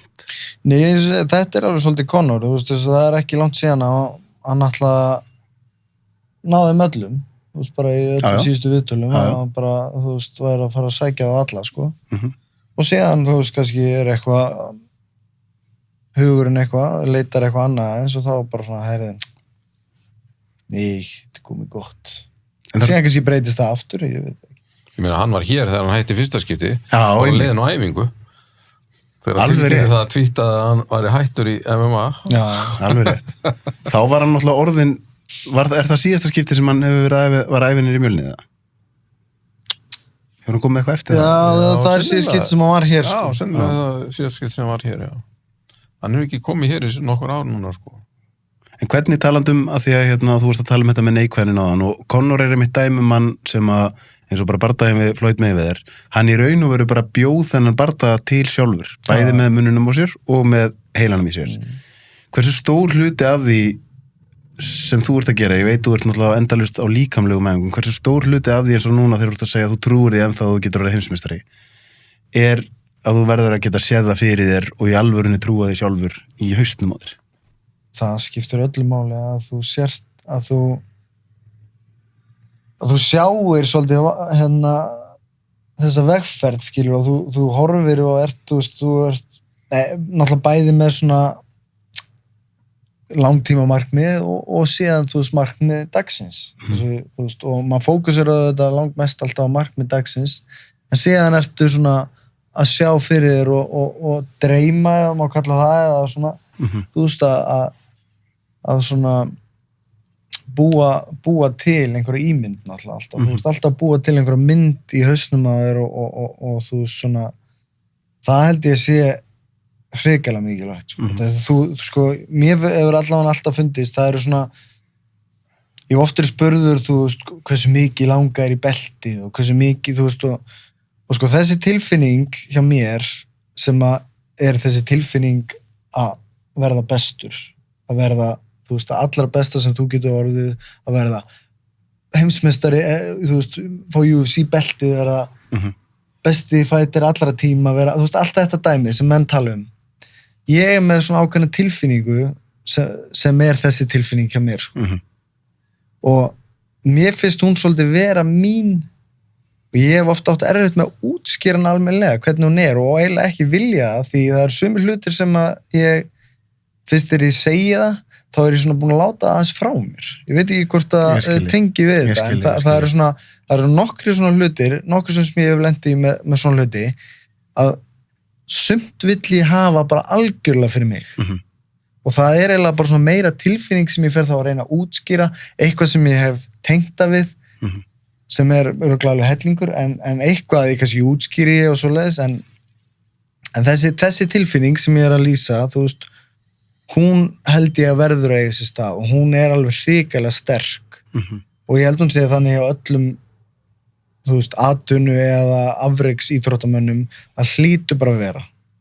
Þú veist, það hlýtur bara að vera því það eru svo mörg moment sem maður kemur í sem eru, þú veist, bara svona, þú veist, hrikalega erfið og þarft bara að push through og ég held þú þurfir að hafa þetta til þess að þú haldir áfram, farir í gegn, komir aftur eftir að vera búið að traðka þig niður, þú veist, og heldur áfram. Ég held þú þurfir þetta. Sækirðu í þetta þegar að eins og þú segja, þegar þú ert búin að tapa í bardaga eða eitthvað, getur þú þá sótt í þetta? Já, ég get alltaf sótt í þetta, sko, og þú getur alltaf fundið þetta, og þetta þarna, og eins og ég segi, mér finnst þetta að vera, þú veist, ég hef upplegað með nokkra hluti, mér finnst þetta að vera sterkast út af því að þetta mitt, þetta algjörlega mitt. Þú veist, ég ekki búin að setja þetta neitt. Þú veist, það örugglega erfitt fyrir mig hvort það að vera eitthvað almennilega að útskýra það, sko. Já, en þetta þetta sem að menn segja, þú veist, bara ætla að vera meistari, ætla að vera, ég horfi ekki á þetta gullbelti í UFC og bara, þú veist, mér langar ekkert meir í lífinu. Það ekki þannig að mér, sko. Nei. Þetta aðeins öðruvísi tilfinning hjá mér. Svolítið bara þín eigin ofurhetja einhvern veginn. Jú, það er þetta orðað þannig, alveg klálega. Aðeins Mjölni, erum við með, er að koma upp bardagamenn á Íslandi sem að eru líklegir til að komast í að verða atvinnumenn og fara í UFC? Já, það er alveg klálega, sko. Það eru fullt af það eru ungir menn í okkur og menn sem svo sem þú veist að bíða eftir tækifærin að komast á stóru sviðin, sko, sem getur klárlega að ná langt og við sjáum það líka bara í barn- og unglingastarfinu að það eru einhverju, ef að þeir kjósa að fara þá leið að þau getur alveg klárlega að farið á hvort sem það er UFC eða Bellator eða hvað sem skilur eða einhver önnur stór svið í þessum íþróttum, sko, MMA eða brasilískt jiu-jitsu Það var eitt strákur sem var að gera innslagum hérna fyrir einhverjum 2-3 ára, hvað heitir það, Mikael? Nei. Jú, Mikael. Hann bara mjög gott dæmi um þetta, ofboðslega efnilegur, einbeittur og fús að læra og örugglega bara einn af okkar efnilegasti ungi maður í dag, sko. Já, alveg klárlega. Og hann líka hann eitthvað svo pottþéttur, sko, þú veist, hann ber svo mikla virðingu fyrir, þú veist, því sem hann að gera og við erum að gera í Mjölni, hann ber mikla virðingu fyrir fólkinu sem hann að æfa með, þú veist, hann þú veist, bara svona, hann svona svolítið sen. Ég sá viðtal við hann, ég held að hann hafa verið 13 ára og þá og ég sagði bara þetta þroskaður ungu maður. Já, hann það nefnilega, og líka bara mataræði, hann passar það rosalega og hann alveg svona, hann alveg skólabókardæmi mann sem gæti, sko, á næstu 10 árum verið með þetta gullbelti sem miðjan, sko. Það kemur ekki óvart. En hvað með einmitt þessar svona, ef við talum bara umkringir sig fólki, finnst þér, ég sá að þú og Aron Einar, þeir eru ágætis félagar og hann hefur stundum verið að kíkja niður í Mjölni og þegar við verið að æfa með Unnari þjálfara og svona. Er gott að mixa stundum upp og æfa með háklassa fólki úr öðrum íþróttum? Já, það er mjög gaman líka bara. Já, það myndast ákveðin svona andi og þú veist, mér finnst það mjög gaman. Og tala nú ekki með svona mönnum sem að, þú veist, ég fíla og hefur mjög gaman á, þetta eru góði gæjar og síðan hefur líka eftir, þú veist, þessum með Söru og Björgunni Karl og fleirum, þú veist, mér finnst það mjög gaman, sko, þú veist, þetta er gott fólk, þetta er fólk sem þú veist, kannski ekki endilega nákvæmlega sömu leiðu ég, en samt í rauninni að stefna því sama og að gera það sama bara á öðrum grundvelli, sko, og þú veist, og mér finnst gaman að hitta svona fólk og við erum ekkert endilega eitthvað, ég er ekkert að plokka eitthvað í hausina eitthvað ægilega mikið, en ég finn það bara svona, þú veist, ég finn svona þú veist, ákveðin orku í kringu þau, sko, og þú veist, mér finnst gaman að, finnst það mjög gaman, bara fyrst og fremst bara, þú veist, ákveðin svona stemming og síðan þetta náttúrulega frábært fyrir miðlana, sko. Já, einmitt. En ég að pæla þessi íslenski íþróttaheimur, þeir eru kannski ekkit endilega, þú veist, þeir eru kannski ekkit endilega bestu vinir, en mér finnst svona eins og þeir vitið af hvort öðru. Já, CrossFit fólkið, sko. handboltamennir, fótboltamennir, ég séð bara eins og Instagram að þeir eru að læka hvort annað, það er svona eins og þeir vitið af hvort öðru og þeir séu svona að vissuleiti skiljiði hvort annað. Já, síðan, þú veist, Ísland er svo lítið að, þú veist, ég hef tekið eftir því svolítið hérna heima að, þú veist, ef maður sér einhvern sem maður hefur ekki einu svona hitt sem þú veist, kannski frægur og maður veit að hann veit hver maður eða gerir kannski ráð fyrir eitthvað, ég veit ekki hvernig þetta virkar nákvæmlega. En oft þá bara svona veifa maður að nikkar í einhvern mann sem maður þekkir ekki neitt. Þetta er svona svo mótjólufólk. Veifar alltaf. Og keyrir fram í öðru mótjóli, þá er alltaf veifa, allavega hérna á Íslandi. Þú veist, það er bara eitthvað, þú ert á mótjóli, ég er á mótjóli, flott. Ég þekki þetta, af því að ég er alltaf búin að lengi sjónvarpinu, sko. Já, það er að heilsa ykkur fólkinu í bæ og bara því, þú ert leikari í sjónvarpinu. En svo er líka stuðningur, ég meina eins og þegar Gylfi Aron keyra hérna, sko, frá Bournemouth, þegar þú ert að keppa við hérna Joban, þeir sko hérna, þeir keyra sko alla leið frá Bournemouth og yfir til London og koma inn, sko Gunni var næst síðasta bardaga kvöldsins og ég held að fyrsta lotan hafi verið búin þegar þeir koma inn og Gunni kláraði hann í annari lotu en þeir náðu því veist, og þeir gera þetta bara til að koma og sjá sko og ég meina, talandi Hafþór hann hefur komið hann ekki til veka sinni og hérna, þú veist Jú, hann hefur komið allan á tvísvar held ég sko og fleiri auðvitað sko, fullt af mönnum og hérna og stuðningsaðalans auðvitað og nefndi Björgólfur Thor, Robert Westman og bara fullt af þekktum mönnum sem að þú veist, eins og þið að lýsa sko einhverju svona icons og hérna og leggja það á sig sko og fyrir utan náttúrulega alla hina þú veist, ég meina allt fólki sem að þú veist, ég meina hundruð eða þúsundir manna sem fara til dæmis hérna, þú veist, á bardaga með Gunna, þú veist, þú kaupar sko, þú ætti að kaupa miða, þú ætti að kaupa hótel, þú ætti að kaupa flug og þú veist og þetta er svolítið öðruvísi, þú ætti að vera rosalega dediketaður og hérna fara á þetta því að svo getur bardaginn dottið upp á síðustu stundu og hefur gert það og fólk hefur farið út og verið með miða og allt sko. Já, en þú veist ef að til dæmis landslið eða einhverju að keppa þá veist alltaf að það verður landsleikur þó að Gylfi meiðist, þó að Aron meiðist eða einhverju, þá ætla ég alls ekki að jinxa það, en ég segi bara þó einhver leikilmenn meiðist eða einhverju menn í liðinu meiðist þá kemur maður í mannstað þar inn. Það er ekki það að ræða Gunna. Ef Gunni dettur út, þá er engin annar Íslendingur að fara að stíga inn og taka bardaginn í staðinn. Akkurat. Þannig að þar með kannski svona sko aðal attraksjóni sem þú varst að eyða öllum þessum peningum við tíma í, það er farið, en þú gerir það samt upp á það og þetta er ómeðalum stuðningur. Já, það er það.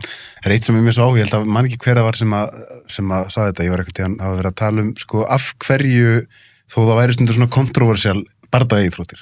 Það væri af hverju við hefðum svona mikinn áhuga og þá var svona samlíkingin þessi, ef þú væri með bara hérna og verið að labba út á götu, það er svona x mikið af fólki að labba út á götu og það er hérna vinstra megin við þig er körfuboltavöllur og það eru bara bestu körfuboltamenn í heimi að spila hérna 3-3 og þú ferð að horfa á það.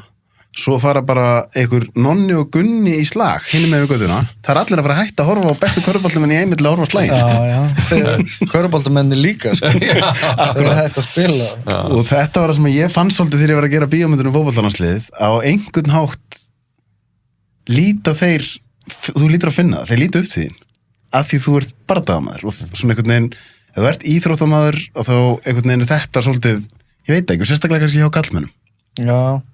Já, ég held að þetta sé eitthvað sem að, eins og segir allavega hjá kallmönnum, flestir geta tengt við, sko. Meðan þú veist, kannski fótbolti og alls konar svo sport, þú veist, ég kannski endilega hef ekkert sérstakann áhuga á fótbolta. Þú veist, ég get alveg horta og náttúrulega, þú veist, flestir held ég bara hafa áhuga á fótbolta og fylgjast með hana, bara endalaust af vinum sem horfa á fótbolta, þú veist, nánast upp á dag, sko, og mér finnst alveg gaman að sitja og, þú veist, og gaman alltaf að horfa á okkar fólk. Íþróttum. En ég held að svona flestir og mjög margir geta hort á einmitt barda og þeir vita hvað er í gangi og þú veist, þeim finnst það spennandi. Meðan, þú veist, ég get alveg séð flotta sending og allt og þetta geggja mark en ég kannski hef ekki sama sömu tilfinningarna til Þetta snertir eitthvað præmal í okkur. já, þetta bara í genum okkur. Þú sér þetta líka, nefnir körfubolta og fótbolta og svona, þú sér þetta líka oft bara í leiknum. Þú veist, þá eru mennslandi svona klassað, þá fara menn að þenja brjóst og bera lók og svona vera, þú veist, taka svona, haus í haus og svona, þú veist, og langar svona, þú veist, í smá svona átök, svona, en það ekki hluta leiknum, sko, sem þeir eru að spila. Og og þeir bara að láta það vera því að þeir ekki spila annan leik en þetta alveg svakalega ríkt í okkur sko.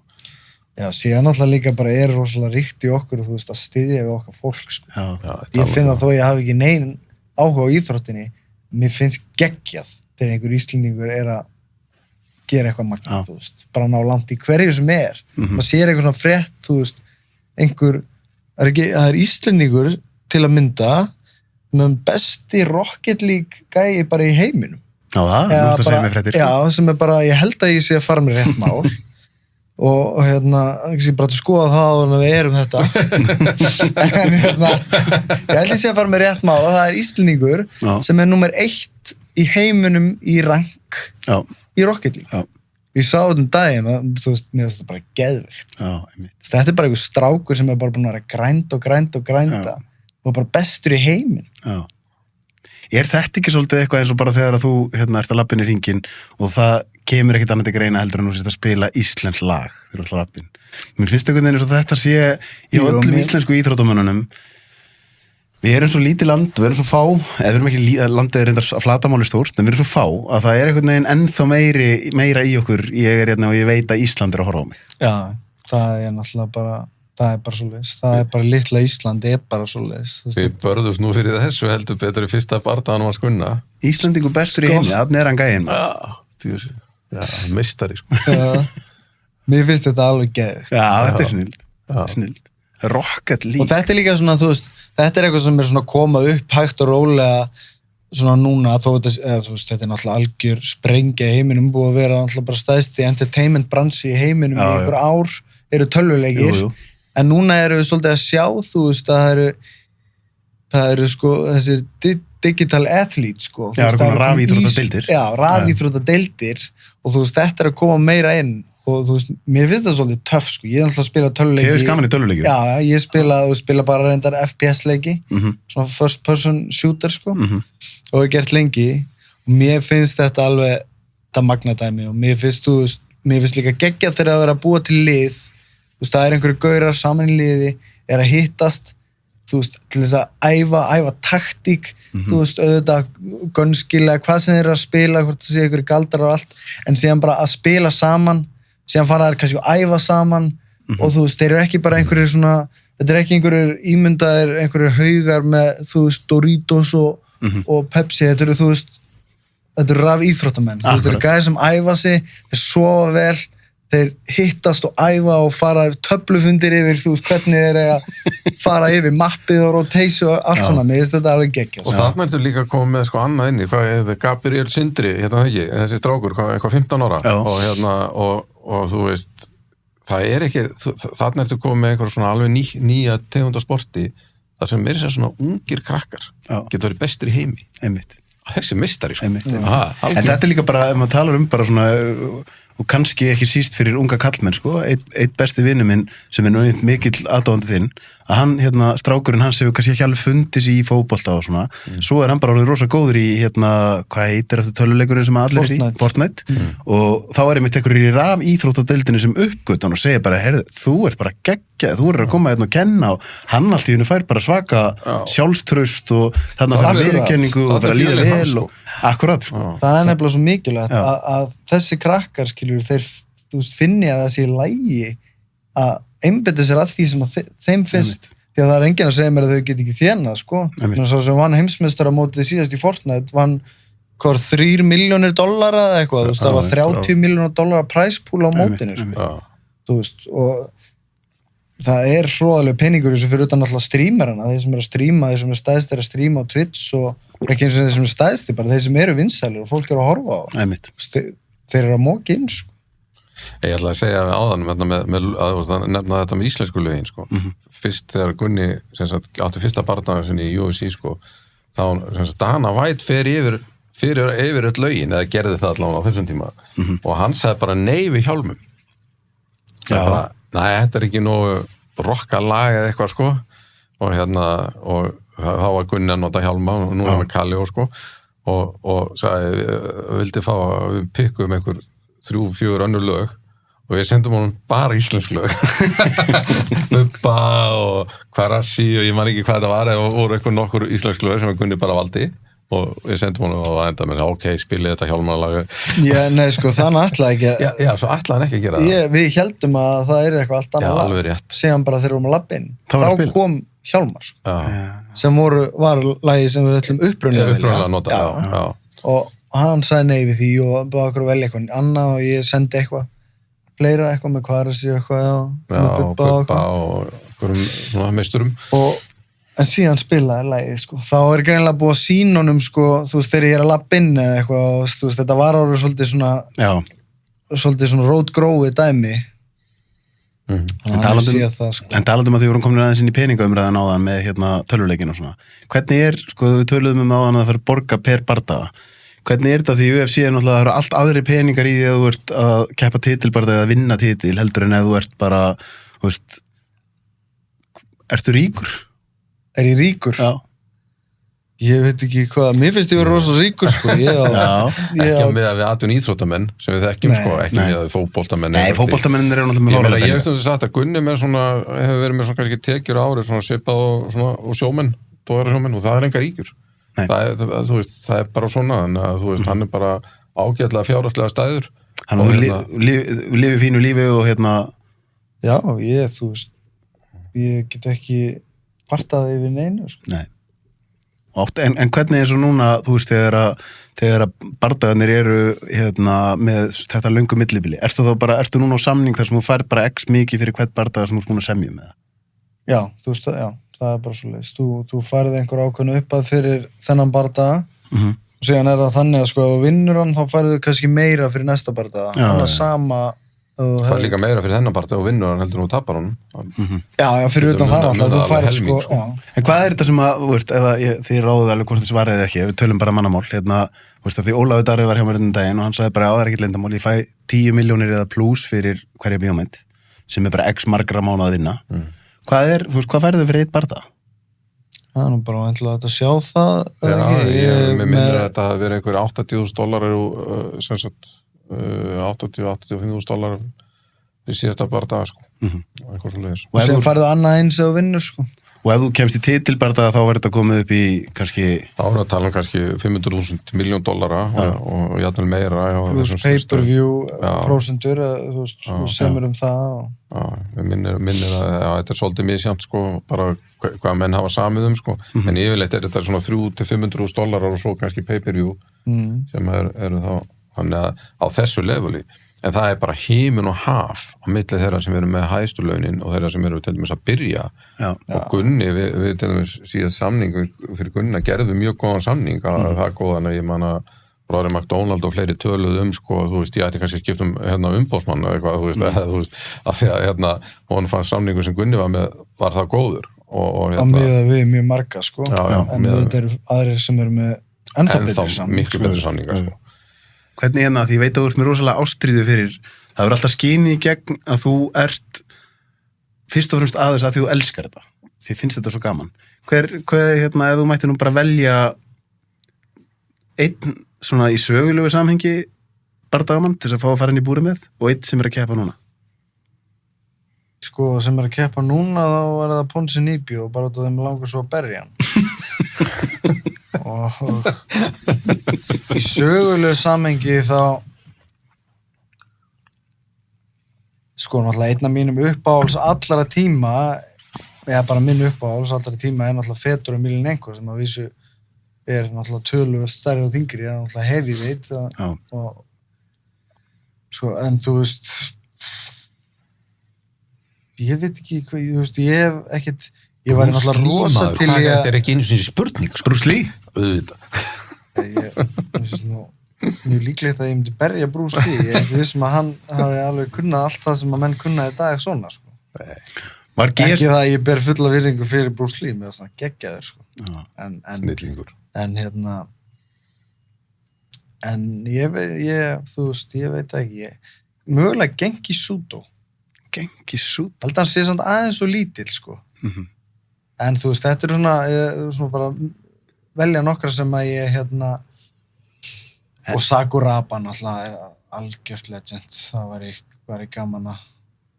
Síðan þetta líka svona menn, þú veist, betri spurning væri það kannski ef þú mætti velja herbyggi til þess að æfingarherbyggi, velja einhverja nokkra til þess að æfa með þess. Þú veist, og deila mottonum með, sko.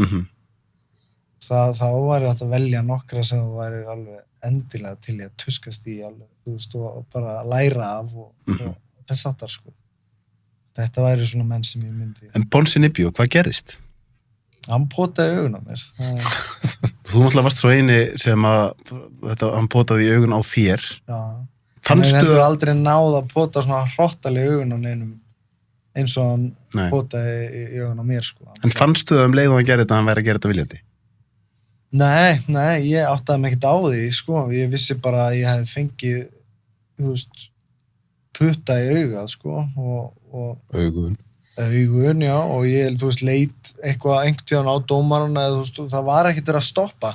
Dómaran var líka nýbúin að koma inn í, sko, það sem vorum inn í herbyggja sem vorum að hitu og tala að ekki undir neinu kringustæð ættu við eitthvað að stoppa eða hætta, þú veist, hann fylgist með og hann stoppa bara hann sér að það er eitthvað fál, hann sér að það er spark í pung, hann sér að það er poti í augð og hann stoppar, maður ekki að, þú veist, gera svona og stoppa eða svona og stoppa, þú veist, hann stoppar bara það og hann nýbúin að segja það og þeir gera það alltaf.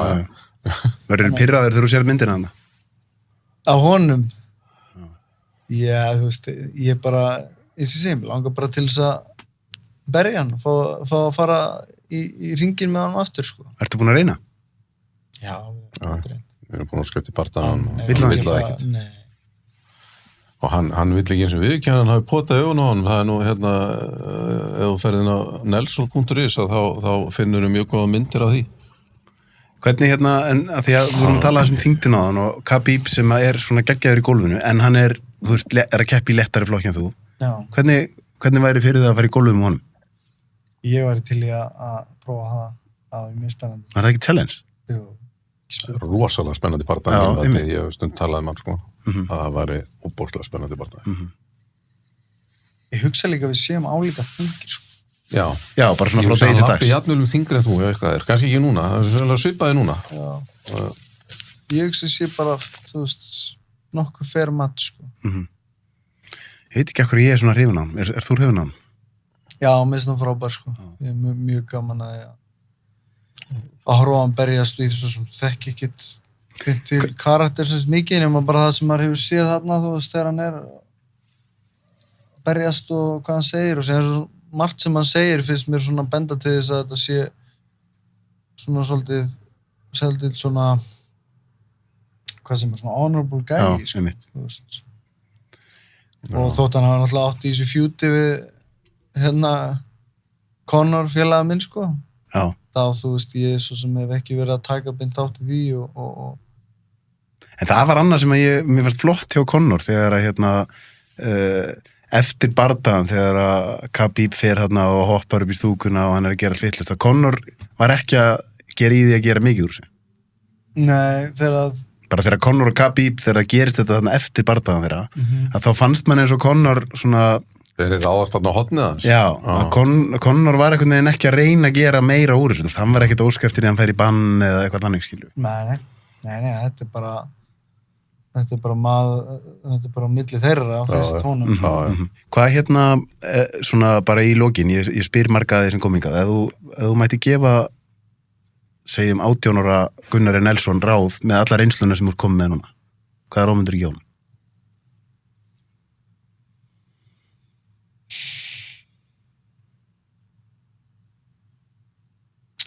Ég hugsa að ég myndi tala um það sem ég segi við flest alla sem spyrja mig, þú veist, hvað getur ég gefið mér einhver tips því, þú veist, mér finnst þetta bara eitt af því mikilvægast og það er að bara ekki vera hræddur við að búa til þitt eigið og ekki vera að reyna ómikið að munur á því að reyna að vera einhver annar eða verða að herma eftir og gera eitthvað alveg eins og einhver annar og að læra af einhvern. Og þú veist, þú átt svolítið að byggja upp þinn eigin stíl og ekki vera hræddur við það að vera bara öðruvísi í því að gera einhverja hreyfingu eða hvernig sem þú gerir það ef þið fyrst að vera rétt og þú hefur tilfinningu fyrir því haltu því þá áfram og betrum bættu það bara og bættu við það, breyttu því að þú vilt breyta því ef það kemur frá þér en þú veist, gerðu hlutina á þinn hátt og veistu bara duglegur að, þú veist, að gera það haltu bara áfram að djöflast og æfa og tímandir sem þú setur í þá viltu vera góður einhverju, þá bara skiptir máli að setja þess mikla tíma og þú mögulega getur og gera á þinn hátt því það er svona leiðin til þess að fá ekki leiða því til þess að gera það einhvern veginn algjörlega þínu og binda þú veist við þína tilfinningar og þú veist, þá verður þetta ekki eitthvað svona þú veist að mæta æfingar og grænda og þú veist, já, það bara, þú veist, setja tíman í þetta og gera þetta núna 200 sinnum og síðan verður ég að gera þetta 200 sinnum og þetta verður allt svo steil en ef þú ert svona að vinna að þín eigin og þú veist, þú ert með svona einhverja tilfinningu fyrir einhverjum hreyfingum og þú veist, þú ert æfaði í þeim aftur og síðan ertu náttúrulega að fylgjast með og þú veist, hvað make a sense og læra af þú veist, einhverjum sem þú lítur upp til og svoleiðis sem allt í góðu og þú veist, mér langar að geta verið góður í þessu. Það er að segja, þessari aðstæðu geta gert eitthvað svona þarna. Finndu þína leið til að gera það. Hvað segir pappinn? Þú ert núna svolítið eldri. Hvað ráðmyndu þú gefa 18 ára sjálfum þér? Já, sko, mér fannst þetta bara svo gott að ég vil ekki trufla. Ég myndi bara segja, hlusta á það sem Gunni var að segja. Geggjað. Ég kalli þetta gott bara, gaman að fá okkur hérna fekkar. Bara takk fyrir. Takk fyrir okkur. Hæði.